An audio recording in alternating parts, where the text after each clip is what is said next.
नमस्कार दोस्तों। गुरुर् ब्रह्मा गुरुर्विष्णु गुरुर्देवो महेश्वरा गुरुर् साक्षात परम ब्रह्मा तस्मै श्री गुरुवे नमः।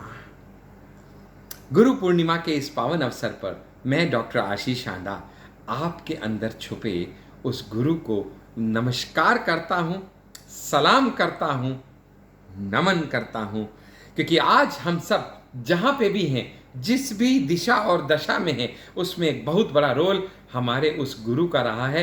इसलिए मैं आज आपसे हाथ जोड़ के आह्वान करता हूँ कि अगर आपकी ज़िंदगी में भी जिसने कुछ भी परिवर्तन लाने का योगदान दिया है, वो जो भी है, जिसने आपकी ज़िंदगी में वो ट्रांसफॉर्मेशन लाया है, चाहे वो प्रोफेशनल लेवल पे हो, चाहे वो पर्सनल लेवल पे हो, आज का ये पावन अवसर गुरु पूर्णिमा का ऐसा है कि उनको याद कीजिए और अगर उचित समझें तो ये वीडियो एक श्रद्धा सुमन समझ के उनके चरणों में ज़रूर फॉरवर्ड कीजिए, क्योंकि वो गुरु का आशीर्वाद, वो गुरु की ब्लेसिंग्स अगर आपको मिलती रहेंगी तो आप ज़िंदगी में कोई ऐसा लक्ष्य नहीं है जिसको आप हासिल नहीं कर सकते। क्योंकि ये जो गुरु पूर्णिमा है, अगर इसको मैं डिफ़ाइन करने की कोशिश करूं, यूं तो बड़ा मुश्किल है गुरु की महिमा के बारे में कुछ कहना, लेकिन गुरु पूर्णिमा एक ऐसा सुअवसर है जहां आप अपने गुरु के प्रति कृतज्ञता प्रस्तुत करते हैं, उन सभी कर्मों के प्रति, उन सभी एहसानों के प्रति और वो सभी योगदान के अवज़ में जो उन्होंने आपके ऊपर किए। तो ये कृतज्ञता प्रस्तुत करने का कोई दिन विशेष ऐसा माने तो गुरु पूर्णिमा तो है ही, लेकिन इसके अलावा भी आप जब चाहें, जिस दिन चाहें, जिस घड़ी चाहें, उस गुरु के प्रति अपनी कृतज्ञता आप ज़रूर प्रस्तुत कर सकते हैं। क्योंकि आप ये समझिएगा कि इस दुनिया में ये हमेशा से एक द्वंद्व रहा है कि पैदा करने वाला बड़ा होता है या पालने वाला बड़ा होता है, और वो गुरु का हमारे जीवन में क्या योगदान है वो आज अगले कुछ चंद मिनटों में आज हम यहाँ पे देखेंगे। क्योंकि आप उसे गुरु कहें, टीचर कहें, लेक्चरार कहें, प्रोफेसर कहें, अध्यापक कहें, कोई फर्क नहीं पड़ता, क्योंकि ये जितने भी श्रेणी के लोग हैं, ये सभी गुरुजन का एक ही ध्येय, एक ही लक्ष्य है, और वो एक लक्ष्य है कि एक दिन मैं अपने शिष्य के नाम से जाना जाना चाहता हूँ। धन्य हो गए आचरेकर उस दिन जिस दिन उनको सचिन तेंदुलकर के रूप में एक शिष्य मिला, क्योंकि वो शिष्य ने उनका सर, उनका मस्तक गर्व से पूरी दुनिया में इतना ऊंचा कर दिया जो शायद और गुरु इससे ज़्यादा कुछ नहीं चाहता। लेकिन जब ये गुरु चाहता है कि मेरा हर बच्चा अपने मुकाम तक पहुँचे, ज़िंदगी में ऊंची से ऊंची ऊंचाई और बुलंदियों को हासिल करे, सफलता उसके कदम चूमे, तो ये करने के लिए उसको कुछ कर्म भी करना पड़ता है, क्योंकि कर्म के बिना कभी कुछ हासिल होता नहीं। और इसी के ऊपर एक छोटी सी बात अगर मैं आपको बताऊं तो यूं समझिएगा कि हम सब ने या बहुत से लोगों ने कराटे किड देखी होगी। उसके अंदर गुरुजी अपने शिष्य को एक ही बात कहते हैं, I say you do, no questions asked. यानी मैंने कहा और तुमने माना, बस इतना ही है गुरु शिष्य के बीच में, एक कोच और एक प्लेयर के बीच का रिश्ता। ज़्यादा सवाल जवाब करने से आप अर्जुन तो बन सकते हैं, हनुमान नहीं बन सकते। और इतिहास गवाह है इस बात का कि इस दुनिया में अगर राम से भी ज़्यादा किसी के मंदिर हैं तो वो हैं हनुमान के। अर्जुन का तो जुम्मा जुम्मा शायद एक आध मंदिर आपको मिल जाएगा। तो अगर आप भी चाहते हैं कि आपका नाम, जो कि आपके गुरु भी यही चाहते हैं, आपके गुरु से भी ज़्यादा ऊंचा हो जाए, तो उसके लिए बहुत ज़रूरी है कि जो गुरु कहे वो आपको मानना पड़ेगा। गुरु बहुत सी बातें ऐसे कहेंगे जो शायद उस समय आपको मानने जैसी भी नहीं लगे, लेकिन फिर भी मानना होगा। एक छोटी सी स्टोरी के माध्यम से आपके बीच में अपनी बात रखूंगा कि एक बार एक लॉरी के अंदर एक मूर्ति, पत्थर की बनाई सुंदर खूबसूरत मूर्ति और कुछ टाइलें एक मंदिर में ले जाई जा रही थी। रास्ते में इन दोनों के बीच में आपस में बातचीत शुरू हुई, तो जो टाइल थी वो रोने लगी, चिल्लाने लगी और एतराज करने लगी मूर्ति से कि क्या ज़बरदस्त अन्याय है परमपिता का, कि कितना निर्दयी है परमपिता। तो मूर्ति ने थोड़ा झुंझला के पूछा, ऐसा क्यों कहते हो परमपिता के बारे में? तो मूर्ति बोली, देखिए, आप और मैं एक ही खदान से चट्टान के रूप में निकाले गए। आपको और मुझको एक ही फैक्ट्री में ले जाया गया और आपके और मेरे ऊपर एक ही जैसे कारीगरों ने काम किया, लेकिन इसके बावजूद आपके अंदर से एक मूर्ति बनाई गई और मेरे अंदर से एक टाइल बनाई गई। और उस भगवान की, अब यूं समझिएगा कि उसने कितना गलत काम किया मेरे साथ, कि ये देखिएगा कि आपको और मुझको एक ही मंदिर में ले जाके स्थापित किया जा रहा है। वो मूर्ति भी उसी मंदिर में स्थापित हो रही है और वो टाइल भी सीढ़ियों में उसी मंदिर में लगाई जा रही है। तो टाइल झुंझला के मूर्ति को बोली, देखिएगा कितना अन्याय है परमपिता का, कि मेरे सर पे लोगों के पैर पड़ेंगे। क्या बोलती है टाइल? कि मेरे सर पे लोगों के पैर पड़ेंगे और आपके पैरों में तो ए मूर्ति लोगों के सर पड़ेंगे। क्या गजब बात कह गई। मूर्ति भी मुस्कुराई और बोली, रे टाइल, आपने आधी बात बताई। जब आपको और मुझको एक ही जगह ले जाया गया और आपके और मेरे दोनों के ऊपर मूर्तिकारों ने छेनी हथौड़ों से मार करना शुरू किया, ठक ठक ठक ठक ठक ठक, निरंतर चोट करना शुरू किया। दर्द से हम दोनों चिल्ला उठी, लेकिन आपने उस चिल्लाहट के आगे उस दर्द को ना सहते हुए आप छितर बितर हो गई, आप टूट गई, आप खंड खंड हो गई। इसलिए आपके चूरे से टाइल बना दी गई जो आज मंदिर की सीढ़ियां बनाने के काम आएगी। लेकिन मैं उस दर्द को सहती रही, मैं टूटी नहीं, मैं बिखरी नहीं, क्योंकि मैं जानती थी कि ये जो मूर्तिकार शिल्पकार मेरे ऊपर छेनी हथौड़ा चला रहा है, यह मेरे अंदर से कुछ बेहतर बनाने का प्रयास कर रहा है। मुझे विश्वास था अपने मूर्तिकार के ऊपर, इसीलिए मैं छिन्न भिन्न नहीं हुई और इसका नतीजा ये रहा कि मेरे अंदर से एक सुंदर मूर्ति का स्वरूप पैदा किया गया और वो सुंदर मूर्ति का स्वरूप आज मंदिर में लगने जा रहा है और वहां पे लोग नतमस्तक होने जा रहे हैं। आप समझ नहीं पाए इस बात को कि जो टूट गया सो कंकड़, जो टूट गया सो कंकड़ और जो सह गया वो शंकर। सो आप सभी लोग, आज जितने भी लोग मेरा ये वीडियो देख रहे हैं, आज याद रखिएगा कि आपके गुरु ने आपको जब जब जो जो कहा, अगर आपने उस गुरु की बात मानी तो आप भी शंकर स्वरूप किसी मंदिर में प्रतिमा स्वरूप आप सजाए जाएंगे। आपके आगे लोग नतमस्तक होंगे और आप भी बहुत ही, जिसको बोलते हैं सम्मान, और आप बहुत ही ज़्यादा उत्कृष्ट, जिसको बोलते हैं अपनी आप पोजीशन पे पहुंच पाएंगे। ज़रूरत है सिर्फ उस गुरु के प्रति अपनी श्रद्धा रखने की। लेकिन वो वक्त और था जब गुरु के लिए कहते थे कि आपने कहा मैंने माना, your wishes my commands, you से आई डू। लेकिन आज का ज़माना कुछ बदल गया है मेरे दोस्त। आज तो वैल्यूज़ डाइल्यूट हो गई हैं। आज तो गुरु को कहा जाता है, अरे पैसा दे के पढ़ाते हैं, कौन एहसान करते हैं, कोई इसमें गुरु शिष्य का मान मर्यादा का अब वो पहले जैसी बात नहीं रही। क्योंकि एक ऐसा जब हम सोचने लगते हैं तो फिर हम अपने संस्कारों से बहुत दूर चले जाते हैं। एक बार एक गुरु महाराज के पास उनके एक भक्त पहुंचे और जाके बोलते हैं, गुरु जी नमस्कार। गुरु जी ने बोला, आशीर्वाद है भक्त। बोले, गुरु जी आपका स्वरूप चाहिए। बोले, बेटा कुछ दिन पहले तो ले गए थे। बोले, हाँ गुरु जी, वो आपका स्वरूप जो है वो घर पे लगाया है, पूजा पाठ के काम में आता है। तो गुरु जी बोले, अभी दूसरा स्वरूप क्यों चाहिए? बोले, दूसरा स्वरूप गुरु जी चाहिए क्योंकि अभी मुझको अपनी दुकान पे गल्ले के ऊपर भी लगाना है। गुरु जी बोले, क्यों, वहां भी आशीर्वाद बरसाना है क्या? बोला, नहीं गुरु जी, आशीर्वाद तो आपका सदा मेरे साथ है, आंख बंद कर लेता हूं तो आपके आशीर्वाद बरसने लगते हैं। तो गुरु जी बोले, फिर दूसरा स्वरूप दुकान के लिए क्यों चाहिए?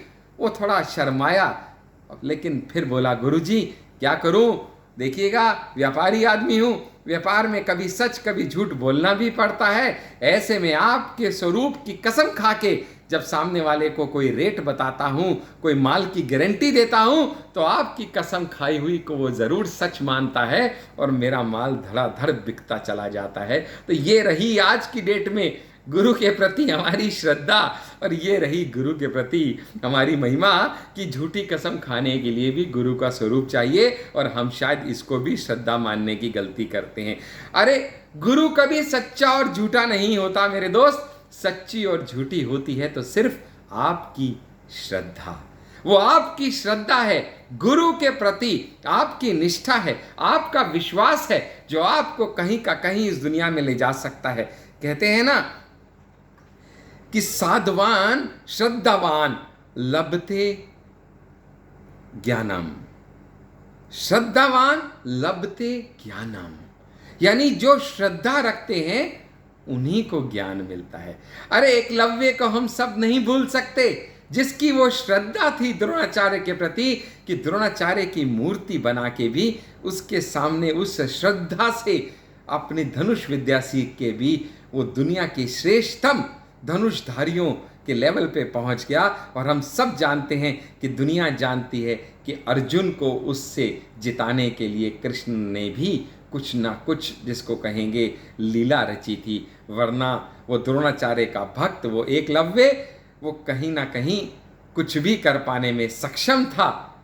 वो थी उसकी श्रद्धा, उसके गुरु के प्रति उसकी सच्ची श्रद्धा, जिसको कहना चाहिए। आगे समझिएगा कि एक और स्टोरी के माध्यम से आपको मैं गुरु के प्रति आपकी श्रद्धा के बारे में बताना चाहूँगा। बहुत चिर हुए एक राज्य की राजकुमारी थी, उसका नाम था विराग्यवती। विराग्यवती को कहीं से पता चला कि अगर आपको ज़िंदगी में सब सुख पाना है तो आपको गुरु की शरण में आना होगा, क्योंकि गुरु बिना गति नहीं। तो ऐसे ही भाव से वो एक दिन अपनी वाटिका में घूम रही थी और प्रभु से प्रार्थना कर रही थी, हे प्रभु, मुझे मेरे गुरु के दर्शन कब होंगे? क्योंकि उसको भी हम जैसे कुछ लोगों की तरह लगता था कि वो गुरु को ढूंढ लेगी। हम में से भी कुछ सवा सियाणे हैं जिनको लगता है हम गुरु को ढूंढेंगे। अगर उनसे पूछे, भैया क्या हुआ, तुम तो बोलते थे किसी गुरु की शरण में जाने वाले हो, क्या हुआ, आपने गुरु धारा या नहीं धारा? बोले अभी ढूंढ रहा हूं, कोई अच्छा गुरु मिला ही नहीं। अरे वो शिष्य जो गुरु का अवलोकन करने लगे, वो शिष्य जो गुरु को परखने की क्षमता रखता है, ऐसे भाव से जिंदगी जीने लगे, वो क्या शिष्य बनेगा? अरे आप गुरु को नहीं ढूंढते हैं, वो गुरु आपको ढूंढ लेता है, क्योंकि हर गुरु एक सच्चे शिष्य की खोज में होता है। सिर्फ मन में श्रद्धा भाव रखिए, गुरु के प्रति निष्ठा रखिए, जैसे कि ये वैराग्यवती ने रखी, जिसने कि मन में सोचा कि मुझे गुरु धारना है। और ये जब सोच रही थी, जब ऊंचा ऊंचा प्रभु से प्रार्थना कर रही थी, तो वहां दूर से कहीं से पास से उसके एक ठग जा रहा था। उस ठग ने ये राजकुमारी की बात सुनी और सुनते ही उसके मन में आया कि क्यों नहीं इस राजकुमारी को ठगा जाए। वो गुरु का वेश धारण किया, क्योंकि गुरु का वेश धारण करना तो आसान है, गुरु बन के आचरण करना मुश्किल है। लेकिन आसान काम किया उसने, गुरु का वेश धारण किया और राजकुमारी वैराग्यवती के पास गया और जाके बोला, बेटी भिक्षाम देही, इस गुरु को पानी पिला सकती हो क्या? वैराग्यवती पानी लेके जैसे ही उस गुरु के समीप आई, उस ढोंगी के पास आई जो गुरु के वेश में था, उसने अपना अगला पैंतरा चला। बोले, ठहरो बेटा, क्या तुमने दीक्षा लिया है?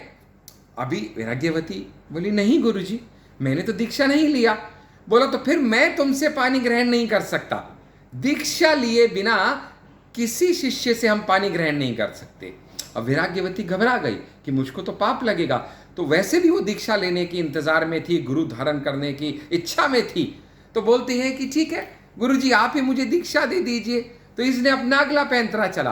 बोले, यहाँ ऐसा नहीं, वाटिका में थोड़ी दीक्षा दी जाती है, वाटिका में दीक्षा नहीं दी जाती, दीक्षा दी जाती है जंगल में, हमारी कुटिया के समीप, हमारे आश्रम में। तुम एक काम करो, तुम साथ चलो हमारे, वहीं पे हम तुमको दीक्षा देंगे। अभी वैराग्यवती तैयार होगी, बोले ठीक है मैं साथ चलती हूँ। बोले, बेटा लेकिन साथ चलेंगे ना तो आप अपने गहने आभूषण भी साथ लीजिएगा, क्योंकि आपके हाथों से वहीं पे एक गड्ढे में उसको दफन करके उसके बाद आपको दीक्षा देने का काम करेंगे। वैराग्यवती गुरु के बात में एकदम आ गई और वो अपने सारे गहने लेके इस ढोंगी रूपी गुरु के साथ चल दी।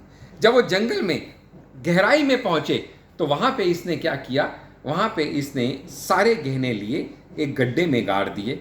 गड्ढे में गाड़ने के बाद इस वैराग्यवती को एक पेड़ के साथ बांध दिया और दूसरी तरफ मुंह करके बांध दिया, गड्ढे की तरफ इसकी पीठ हो गई और बोला कि देखो मैं तुमको यहाँ पे बांध रहा हूँ और मैं जल्दी ही वापस आऊँगा, और जब मैं वापस आऊँगा 1 दिन में भी आ सकता हूँ, 2 दिन में भी आ सकता हूँ, 1 हफ्ते में भी आ सकता हूँ, लेकिन तुमने ये प्रण लेना है कि तुम्हें मैं बांध के जा रहा हूँ, मैं ही आके तुमको खोलूँगा, तभी तुम्हारी दीक्षा पूरी होगी। वैराग्यवती गुरु की बात में आ गई और ये वहाँ से अपना सारा सामान इकट्ठा किया और बंदा भाग लिया। अब वैराग्यवती वहां खड़ी है। एक दिन बीत गया, 2 दिन बीत गया, राजा को चिंता होने लगी। राजा के सैनिक ढूंढते ढूंढते पहुंचे, राजा को संदेशा मिला, राजा आया, बोला अरे तुम्हें किसने बांध दिया, मैं तुम्हें खोलता हूं, जल्दी वापस चलो, मुझे बताओ। वैराग्यवती ने सारा वृतांत बताया। राजा समझ गया, बोले अरे ये कोई ढोंगी था, ये तुम्हारे कोई भला नहीं करने वाला, तुम चलो मैं तुमको खोलता हूं। वैराग्यवती बोली पिताजी आप पूजनीय हैं, लेकिन मैं क्या करूं, जिस गुरु ने मुझे बंधन दिया है वही मुझे इस बंधन से आजाद करेगा, ये प्रतिज्ञा मैंने ली है, तब तक मैं आपके साथ नहीं आ सकती। पिताजी हैरान परेशान होकर वहां से राजा जी चले गए। 2 दिन बाद और वहां पे नारद जी आए। नारायण नारायण, इन्होंने देखा एक बालिका बंदी है, सारा वृतांत सुनाया। बोले अरे वो ढोंगी है, पखंडी है, वो तेरे पास वापस नहीं आएगा। बोले नहीं, ढोंगी है या पखंडी है मैं जानती नहीं, लेकिन इतना जानती हूं कि वो गुरु की वजह से आज 4 दिन के अंदर मुझे आप जैसे महान नारद मुनि के दर्शन हो गए, तो उस गुरु में कुछ तो महिमा होगी। नारद बोले तेरा कुछ नहीं हो सकता। नारद भी वहां से चले गए और 2 दिन बीत गए, तकरीबन 6 दिन हो गए। वो भूखी प्यासी वैराग्यवती वहां बंधी रही, प्रभु से देखा नहीं गया। प्रभु विष्णु नारायण रूप में नीचे आए, बोले बालिका क्या हठ करती है, मैं नारायण रूप प्रभु खुद तुझको खोलने आया हूं, मुझको तुझको खोलने दे। बोली प्रभु आज देखिएगा 6 दिन में आपके दर्शन हो गए, उस गुरु में कुछ तो महिमा है, अगर वो मुझको नहीं बांध के जाता तो मुझे जीते जी 6 दिन में आपके दर्शन कैसे होते। प्रभु समझ गए इसको समझाना व्यर्थ है। नारद को बोला नारद जाओ जल्दी उस ढोगी पाखंडी को कहीं से पकड़ के लाओ। नारद जी भागे गए, वो ढोकी पाखंडी उनको मिल गया, कहीं पे और कोई स्वांग रच रहा था, उसको बोला प्रभु बुलाते हैं जल्दी चल। वो भागा भागा आया, प्रभु मुस्कुराए और बोले गुरुजी इस बालिका को तो खोल दीजिए। उन्होंने जैसे ही ऐसा कहा वो एकदम शर्म से पानी पानी हो गया। बालिका को खोला, बालिका खोलते ही हाथ जोड़ के बोली प्रभु आपका बहुत बहुत नमन है, लेकिन मेरे गुरु मेरे सामने हैं और मैं इनका बहुत बहुत शुक्रगुजार हूँ कि इनकी वजह से आज मुझे नारद जी के पहले और फिर नारायण जी के बाद में दर्शन हो गए, और मेरी गुरु के प्रति जो श्रद्धा है वो आज रंग लेके आई। क्योंकि कहते हैं ना गुरु गोविंद दोनों खड़े काकू लागू पाए, बलिहारी जाऊं गुरु की जिन्हें गोविंद दियो मिलाए। ये गुरु की महिमा है कि गुरु किसी भी रूप में हो वो आपको उस प्रभु से मिला सकते हैं। गुरु और शिष्य के बीच में एक ऐसा अटूट नाता है। बहुत से लोगों से आपने सुना होगा कि गुरु और शिष्य का नाता प्रभु और भक्त का नाता है, लेकिन मैं कहूँगा नहीं, मेरी बुद्धि अनुसार, तुच्छ बुद्धि है मेरी, बहुत छोटी बुद्धि है, लेकिन मेरी बुद्धि अनुसार गुरु शिष्य का नाता प्रभु और भक्त का नाता नहीं हो सकता।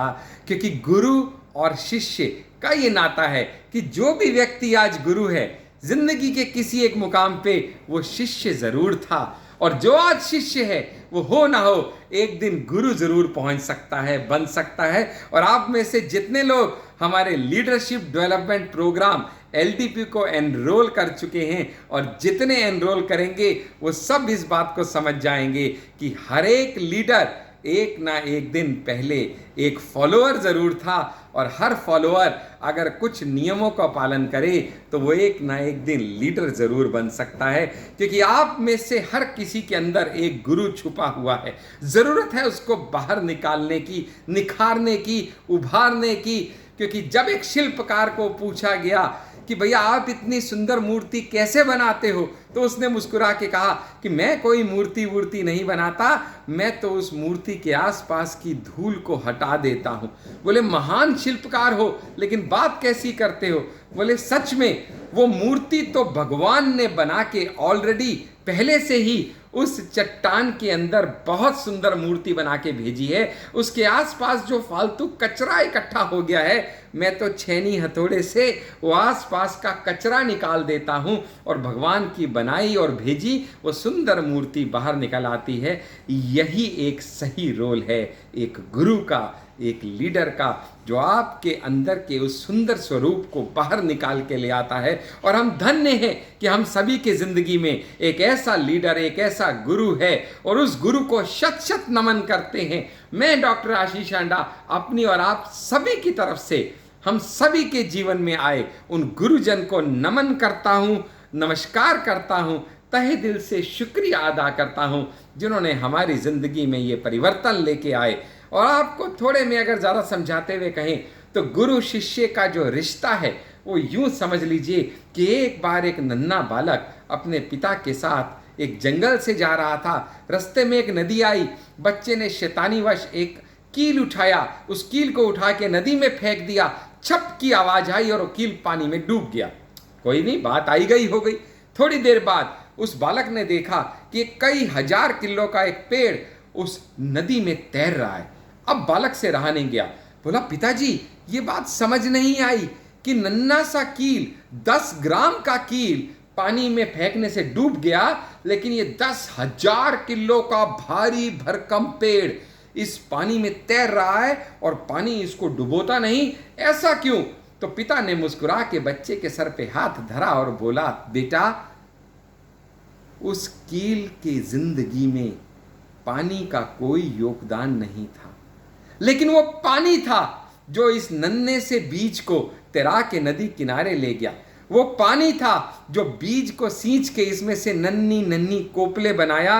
वो पानी था जो इन नन्ही नन्ही कोपलों को सींच के इसमें से महान बरगद का भीमकाय पेड़ बना दिया। वो पानी जो कि इस बीज के पैदा होने में, पलने बढ़ने में, बड़ा होने में और हर पल मजबूत होने में इसके साथ था। वो पानी जिसने इसको जिंदगी दी, मजबूती दी, वो पानी कभी भी इस पेड़ को डुबो नहीं सकता। तो मेरी समझ में आ गया कि मेरे जीवन में मेरे गुरु का क्या योगदान है, क्योंकि वो गुरु जिसने मुझे आध्यात्मिक रूप से जन्म दिया, वो गुरु जिसने उंगली पकड़ के मुझे चलना सिखाया, वो गुरु जिसने पग पग गिरने से मुझे बचाया, वो गुरु जिसने मुझको नया आयाम दिखाया, वो गुरु जिसका मुझ पे इतना इतबार था जितना शायद मेरा खुद पे भी मुझ पे इतबार नहीं था। क्योंकि जब जब मैं कहता था गुरुजी मेरे बस का नहीं, ये गुरु मुस्कुरा के कहता था तू कर सकता है। ज़रूरत है सिर्फ हमको उस गुरु के प्रति अपनी निष्ठा बनाए रखने की। ज़रूरत है सिर्फ हमको इस बात को समझने की कि गुरु, गुरु जिसको संधि विच्छेद किया जाए तो गु जमा रू, यानी अंधकार से उजाले की तरफ ले जाने वाला जो व्यक्ति है वो गुरु है। गुरु तो वो मोमबत्ती है जो खुद जल के भी दूसरों को रोशनी देती है। धन्य हैं हम सब कि हमारे जीवन में भी ऐसे गुरु हैं। और आज मैं डॉक्टर आशीष अपने और आपके जीवन में उपस्थित उन सभी गुरुओं को हाथ जोड़ के नमस्कार करता हूं, सर झुका के नमन करता हूं, जिन्होंने हमारी जिंदगी में कुछ भी योगदान किया।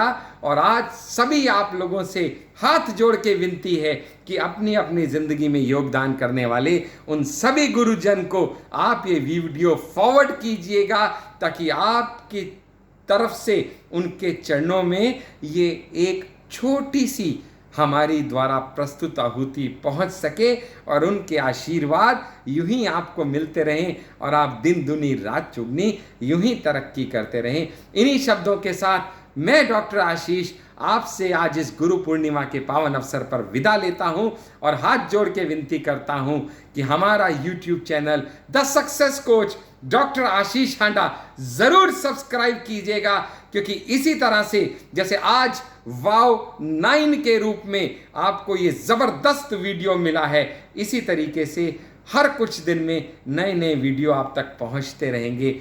मैं डॉक्टर आशीष इस गुरु पूर्णिमा के अवसर पर आपके और अपने गुरुओं को नमन करते हुए फिर से एक बार आपसे विदा लेता हूँ।